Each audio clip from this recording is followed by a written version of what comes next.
जैसे ही देश के गृह मंत्री राजनाथ सिंह ने अग्निवीर अग्निपथ योजना को लागू करने का घोषणा किया, तब से लेकर पूरे देश में बवाल का माहौल शुरू हो गया। बिहार से क्रांति की शुरुआत की गई। बिहार के मुजफ्फरपुर, बक्सर इत्यादि ज़िलों से तोड़फोड़ की घटनाएं सामने आई और अब देश के कई राज्यों में इनका विरोध जमकर हो रहा है।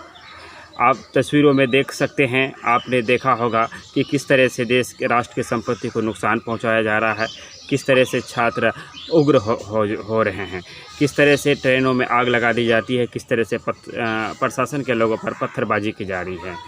जब एक तरफ सरकार कोई कानून लेकर आती है और दूसरी तरफ उसका विरोध हो, तो मैं समझता हूं कि सरकार को आगे बढ़कर चाहिए कि वो छात्रों से बात करे, छात्रों के संगठनों से बात करे और मामले को बैठकर सुलझाया जाए। इससे राष्ट्र हित के लिए फ़ायदा होगा। देश के रक्षा मंत्री राजनाथ सिंह ने 14 जून को ये घोषणा किया कि अब देश में अग्निपथ योजना लागू की जाएगी, जिसमें के तहत युवा को उसमें भर्ती सशस्त्र बल में उसे भर्ती किया जाएगा, जिसे अग्निवीर कहा जाएगा। 4 साल के लिए युवा इसमें चुने जाएंगे और 4 साल के बाद उन्हें बिना पेंशन के उन्हें रिटायरमेंट दे दी जाएगी। 12 लाख रुपया उन्हें सेवा शुल्क के रूप में दिया जाएगा। उनमें से जितने युवाओं को सशस्त्र बल में लिया जाएगा, उनमें से 25% युवाओं को 15 साल तक हालांकि नौकरी दी जाएगी, लेकिन 75% युवा 4 साल के बाद रिटायर हो जाएंगे। कई विद्वान इस चीज़ को सही बता रहे हैं, कुछ लोग इसे गलत बता रहे हैं। हालांकि और भी कई ऐसे देश हैं जो इस योजना को लागू कर रखे हैं और वहाँ उसके तहत हो रहा है। लेकिन युवाओं की अपनी अलग मांग है। युवा 4 साल की नौकरी करना नहीं चाहता, चूँकि युवाओं को ऐसा लगता है, खासकर उन अभ्यर्थी को जो फ़ौज में जाने के लिए, जो सेना में जाने के लिए तैयारी कर रहे हैं, तो उन्हें 4 साल से कहीं अधिक साल इनकी जो तैयारी में लग जाता है, पढ़ना पड़ता है, इनकी तैयारी करनी पड़ती है। और 5 साल, 6 साल, 7 साल, 8 साल की तैयारी के बाद कोई ये नहीं चाहेगा कि वो 4 साल के लिए नौकरी करे, फिर 4 साल के बाद वो नौकरी से उन्हें हाथ धोना पड़े, उन्हें रिटायरमेंट मिल जाए। हालांकि केंद्र में भाजपा की सरकार है और भाजपा के जहाँ मुख्यमंत्री हैं, उन लोगों ने ऐलान किया है, असम के, यूपी के अलग अलग प्रलोभन दिए गए हैं। इसके बावजूद भी ये बवाल कम होने का नाम नहीं ले रहा है। देश के कई हिस्सों से जो खबरें आ रही है वो चिंताजनक हैं।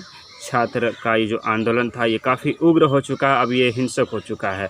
कई ऐसी जगहों पर पत्थरबाजी की गई है, कई ऐसी जगहों पर ट्रेनों को आग के हवाले कर दी गई है। बहुत सारी ट्रेनों को रोक दिया गया और जिससे रेल यातायात बुरी तरह से प्रभावित हो चुका है। आज तीसरा दिन है आंदोलन का, लेकिन आंदोलन थमने का नाम नहीं ले रहा है। इस बीच देश के रक्षा मंत्री राजनाथ सिंह का जो ट्वीट आया था, अगर आपने उसे देखा होगा तो उसे पढ़ने के बाद ये समझ में आ जाता है कि सरकार भी फ़िलहाल पीछे नहीं हटना चाहती। सरकार भी अपना जो फैसला है उसमें अडिग रहना चाहता है और छात्र भी पीछे नहीं हटना चाहता है। तो ये आने वाले वक्त में पता लगेगा कि सरकार क्या किसान बिल को जो लेकर आया था, क्या उसके तहत अग्निवीर बिल को वापस लेती है, इसमें भी अपना कदम पीछे हटाते हैं, या फिर उसमें अडिग रहता है। चूँकि इसमें जितनी देरी होगी, जितना इसमें विलम्ब होगा, उतना देश को नुकसान होगा। चूँकि जो आंदोलन है वो उग्र हो चुका है, वो हिंसक हो चुका है। कहीं से अप्रिय घटना के मैसेज आ रहे हैं, आप देख रहे होंगे। अग्निपथ इस योजना का नाम दिया गया है, जिसमें सशस्त्र बल के लिए जिन्हें चुना जाएगा, जिन युवाओं को, उन्हें अग्निवीर कहा जाएगा। और अग्निवीरों को 4 साल के बाद 12 लाख रुपया देकर उन्हें रिटायरमेंट दे देगी। हालांकि 48 लाख रुपया का उन्हें बीमा भी दिया जाएगा। लेकिन इसको लेकर छात्र संतुष्ट नहीं है। वो छात्र जो फ़ौज में जाने के लिए तैयारी कर रहे हैं, जो सशस्त्र बल में जाने के लिए तैयारी कर रहे हैं, पढ़ाई लिखाई कर रहे हैं, वो इसको लेकर राज़ी नहीं है। आने वाले वक्त में पता लग पाएगा कि अग्निपथ को लेकर देश में अफरा तफरी का माहौल चल रहा है। कई जगहों पर जमकर बवालें काटी जा रही हैं, कई ट्रेनें जलाई जा रही है, तो कोई बसों को पलट दिया जाता है, तो कहीं पुलिस पर पथराव किया जा रहा है। मैं इन तमाम तर के बीच छात्र एवं छात्राओं से ये अपील करना चाहूँगा कि आंदोलन ज़रूरी है।